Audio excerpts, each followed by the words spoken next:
Gak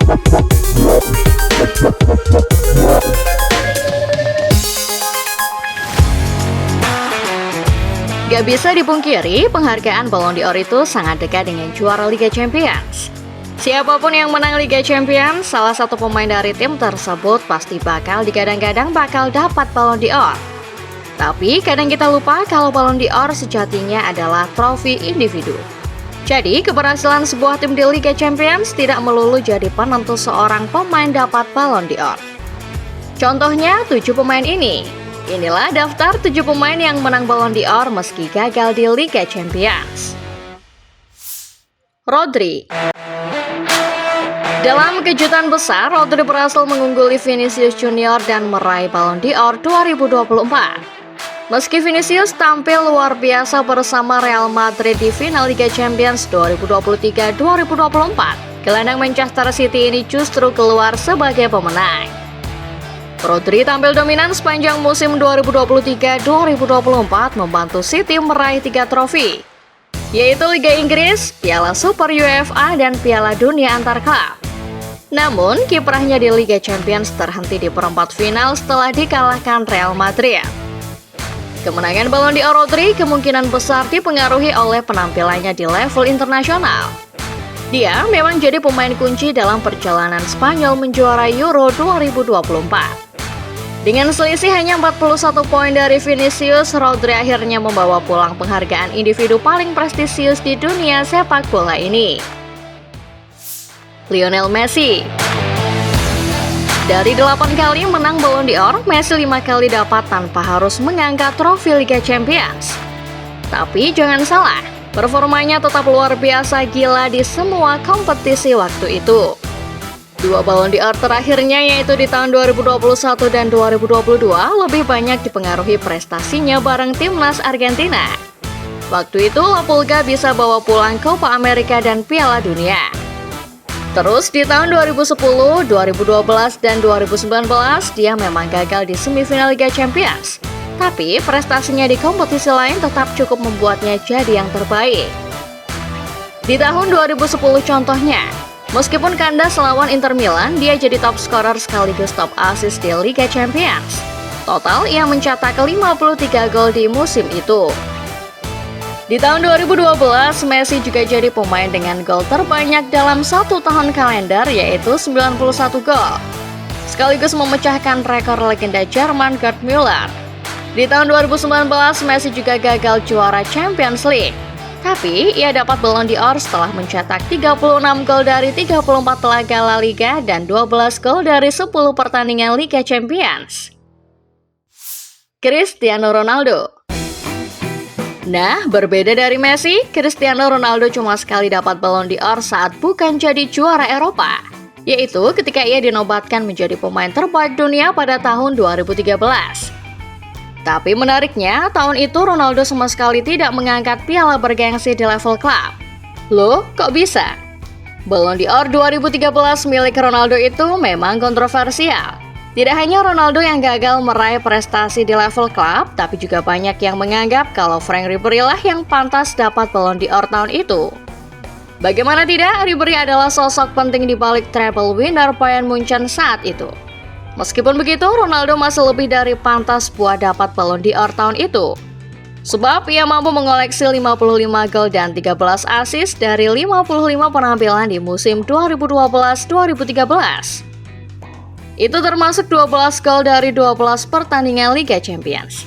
Ia juga jadi pahlawan Portugal ke Piala Dunia setelah mencetak hat-trick lawan Swedia di babak kualifikasi. Sederhananya, Franck Ribéry memang pemain yang hebat.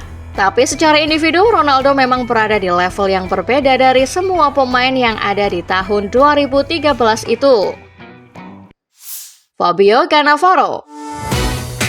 Kasus seperti Ronaldo barusan itu langka banget. Biasanya, pemenang Ballon d'Or punya trofi mayor sebagai bukti sahih. Contohnya 2006. Waktu itu Barcelona juara Liga Champions, tapi Ronaldinho malah cuma finish di posisi keempat. Kenapa? Karena di tahun itu ada Piala Dunia. Dan seperti biasa, turnamen 4 tahunan ini punya daya tarik sendiri. Akhirnya, Cannavaro yang juara bareng Italia malah jadi pemenang Ballon d'Or. Cannavaro adalah kapten tim Italia di Piala Dunia 2006. Sosok kepemimpinannya begitu terasa di Gli Azzurri. Ia memainkan setiap menit pertandingan Italia di Piala Dunia 2006 yang menghasilkan Italia hanya kebobolan 2 kali sepanjang kompetisi. Jadi, kalau ngomongin Ballon d'Or, trofi memang penting, tapi bukan segalanya. Kadang ada faktor lain yang malahan jadi penentu. Seperti performa individu, punya momen besar yang membantu kemenangan tim atau kejayaan di turnamen internasional itu bisa lebih menentukan. Ronaldinho. Di tahun 2005, Liverpool sukses comeback epic lawan AC Milan buat juara Liga Champions. Semua orang bakal mengira Steven Gerrard bakal jadi pemenang Ballon d'Or 2005. Tapi kejutan terjadi. Yang bawa pulang Ballon d'Or malah pemain Barcelona Ronaldinho. Padahal Barcelona tidak hanya gak menang Champions, tapi malah cuma sampai babak 16 besar waktu itu. Meskipun begitu, performa ajaib Ronaldinho di La Liga bikin dia tetap jadi yang terbaik. Ia juga sudah mendapatkan penghargaan pemain terbaik FIFA di tahun sebelumnya. Statistiknya memang tidak segemerlap era Ronaldo dan Messi, tapi dampak yang ia berikan untuk Barca dan Brasil pada saat itu sudah cukup mengesankan. Bahkan dia sendiri sempat merendah soal penghargaan itu. Ballon d'Or ini bilang kalau saya pemain terbaik di dunia, tapi saya bahkan bukan yang terbaik di Barcelona. Satu nama yang saya perhatikan adalah Lionel Messi. Dia dari Argentina dan bakal jadi pemain luar biasa, kata Ronaldinho waktu itu. Andriy Shevchenko. Kalau ngomongin Ballon d'Or 2004, ini salah satu yang paling gak ketebak. Porto bikin kejutan di Liga Champions. Yunani juga bikin heboh dengan juara Euro, dan Arsenal juara Premier League dengan status invincible. Jadi, nggak ada kandidat yang benar-benar jelas bakal jadi pemenang. Deco, Ronaldinho, dan Henry saat itu sempat jadi pesaing. Tapi akhirnya yang menang adalah Shevchenko. Gak heran juga sih, soalnya dia punya tahun yang keren bareng AC Milan dengan juara Serie A dan UEFA Super Cup. Shevchenko juga jadi pencetak gol terbanyak di Serie A musim itu dengan mencetak 24 gol dari 32 pertandingan. Dan di tahun tersebut memang sulit memikirkan nama striker yang lebih baik daripada seorang Andriy Shevchenko. Pavel Nedved. Sementara itu di 2003, Juventus kalah di final Liga Champions lawan AC Milan. Tapi Nedved tetap menang Ballon d'Or. Ini salah satu tahun yang masih sering diperdebatkan, terutama sama fans Arsenal yang merasa Henry lebih layak menang. Tapi kalau mau jujur, Nedved memang luar biasa tahun itu. Dia jadi kunci Juventus sampai ke final Liga Champions dan juga bawa mereka juara Serie A. Jadi meskipun banyak pro dan kontra, Nedved tetap layak dapat penghargaan tersebut. Ada beberapa momen-momen penampilan individu Nedved yang menjadikannya juara Ballon d'Or tahun itu.